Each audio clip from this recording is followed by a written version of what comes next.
is simply known as Love and Thunder. Love and Thunder. Sick. Oh, so she's Love and he's Thunder. Yeah. Love. Because Gorn, like... I muted this for all of you, but she actually just blows her nose right into the fucking microphone for all of their viewers to have to listen to. Yo, if my girlfriend ever did some shit like that to me, bam, pow, right to the fucking moon, okay?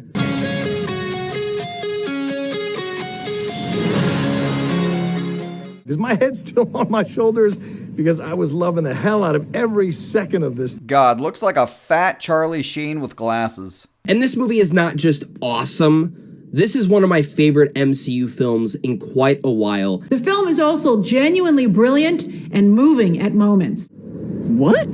That does not mean I think this is a perfect movie. I just want to start there. So for those of you that are veterans of these Shills Defend videos, I'm pretty sure you know where she's going with this. I do not think that this movie is without its flaws. Wait for it. I do not think this movie is without its cringy moments either. I do think that it's fun.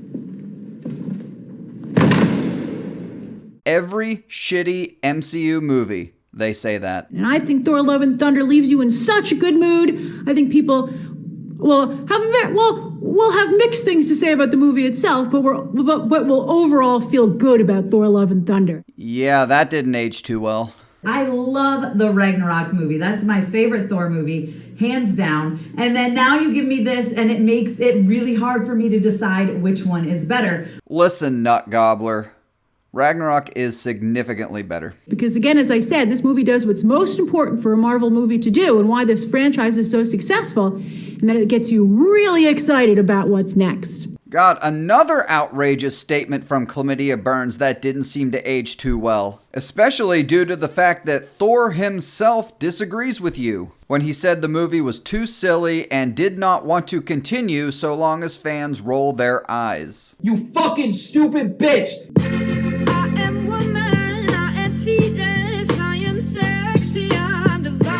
Alright, let's start with Jane Foster. What do you got for us, Shills? Natalie Portman is perfection as Mighty Thor, and the use of her was fantastic. And this is not the same Jane Foster that you knew before. I think she's great. I think Natalie Portman just absolutely crushes this role. You didn't know that you missed her in the Thor franchise till she came back to the Thor franchise. That is the Disney Shill translation for nobody missed her and nobody gives a shit. Well done, Roka. This is not the Jane Foster we've gotten in the past. She's changed a little bit. She's a little bit funnier. She's a little bit sassier. They gave her the full MCU makeover. Damn, I'm like Thor and Jane, you know? Yeah. And I kind of dig it. I kind of love where her character goes in this story. The only thing she does is say cringy lines every once in a while, then dies.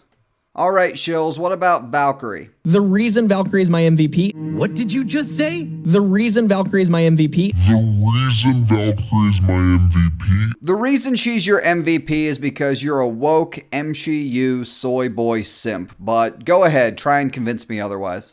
It was mostly drama with Valkyrie, and when she was funny, I was emotionally invested because Tessa Thompson brought the drama and the comedy. Emotionally invested in Tessa Thompson's performance. Get the fuck out of here. No, I have not forgotten to talk about Tessa Thompson's Valkyrie, who I think just continues to be a scene stealer. King Valkyrie, Tessa Thompson, steals the show.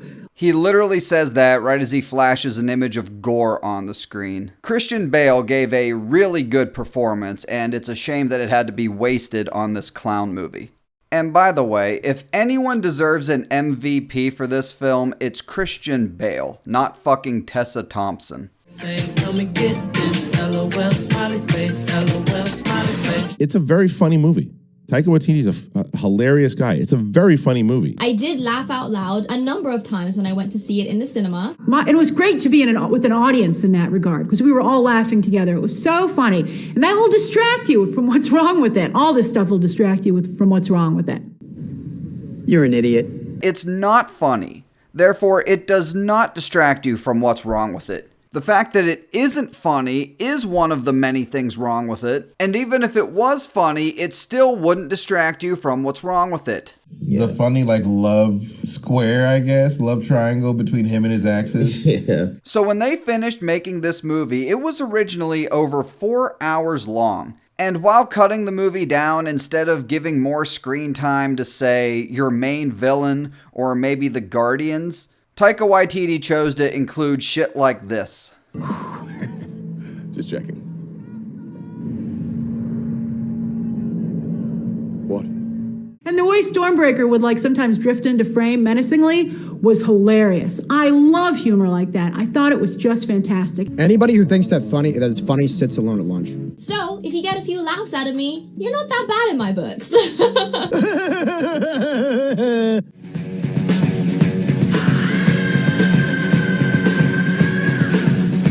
Okay, so the title of this video. She entitled her fake reaction and commentary video, "Boring People Hate This Movie," which is fitting because these are the people that are constantly telling you and I to just let people enjoy things. But when people dare to not enjoy something that they enjoy, well then those people are just boring. Those people are racist, sexist, and homophobic as well. Yeah, I'm really curious on why people didn't like this. Well, sweetheart, the simple answer to that is that most people don't sit on a couch with friends and literally shill for everything Disney Marvel does. Not that it suffers from it, but I think people are expecting like something dramatic and serious, like Winter Soldier and Civil War. Those were like serious movies with dramatic stakes. Bro, Gore wants to kill all the gods. All gods will die. Those are some pretty serious stakes for this movie, don't you think? But here you have to understand, like, they're trying to make it appeal to all ages, so it can't be completely dour. Well, then maybe they shouldn't have made this their main villain. Jesus Christ, moving on.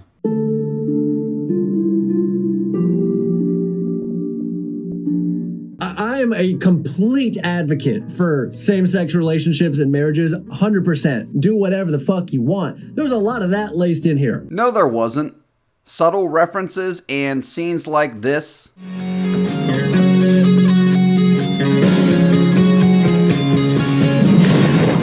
There you go. Nice and easy to remove from the Chinese version. Well done, Disney. Like blink and you miss it. Forget a serious relationship. King Valkyrie doesn't even have a love interest after all the promises that were made. What the heck, man? These people are going to cream all over themselves when Disney finally drops a gay or lesbian sex scene. And even more disturbingly, they want your kids to see it. Here you have to understand, like, they're trying to make it appeal to all ages. Leave people's kids alone, Chlamydia. The Guardians of the Galaxy are in this one, and you guys know my love for the Guardians, so that really just pushes this above Ragnarok for me. They're in it for 10 minutes, and that pushes it over Ragnarok for you? Get the fuck out of here! So with all that said, I'm going to give Thor Love and Thunder an A-. What? Overall, though, I give this film 4 cowboy hats out of 5. I had an absolute blast. So overall, I give Thor Love and Thunder a 4.5 out of 5. Again, I'm super biased because we've got the Guardians in here. Again, for 10 minutes. And they were only there to be in the trailer to be used as clickbait. To me, I was a little bit more disappointed with this one. I'm going to go 3.4 out of 5 schmoes. You were disappointed, so you gave it a 3.4 out of 5, which is essentially a 7 out of 10 if you round it up slightly. I don't know. I would say 8. I thought that was a good movie. I'd go 7 almost. 7, yeah. I would say right now it's like a pretty solid 8 out of 10 for me. I imagine like a 9.5 for you. Yeah, 9.5 maybe. Like this was one of the MCU films where I was like, regardless of what the crowd thought, I loved this experience. Yeah. I had a fantastic time. By the way, these guys have completely turned on this movie since this. I can't give it less than a B+ personally because it did what it set out to do. It's broken top 10 for me. Wow. I wouldn't put it. It might be right at 10. Get the fuck out of here! Thanks for checking out the video today, guys. Make sure you check out some of the other content already live on the channel. And if you enjoyed this video, please like and subscribe.